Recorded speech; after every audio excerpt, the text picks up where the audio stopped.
So, what's up guys? Yan, tingnan nyo mabuti yan guys.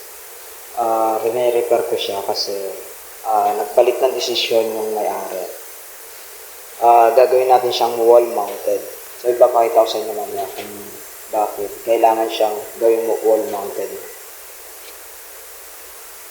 Yung part na yan, ano talaga siya dyan?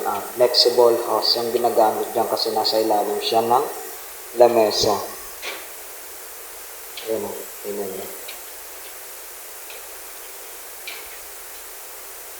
Laging tatandaan guys, hindi biro yung ganitong trabaho. Bilang tubero,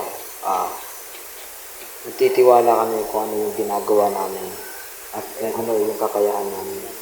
So ayan, naputol ko na siya guys. Ayan, tingnan nyo.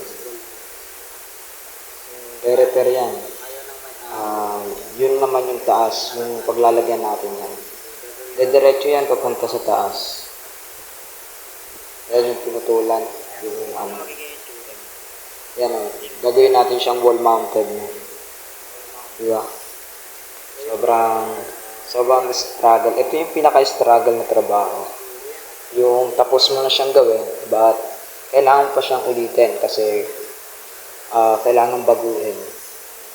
Yan. Pero okay lang naman. Goods na rin naman yan para sa at least may nagagawa tayo. Ayan, patapos na rin naman yan.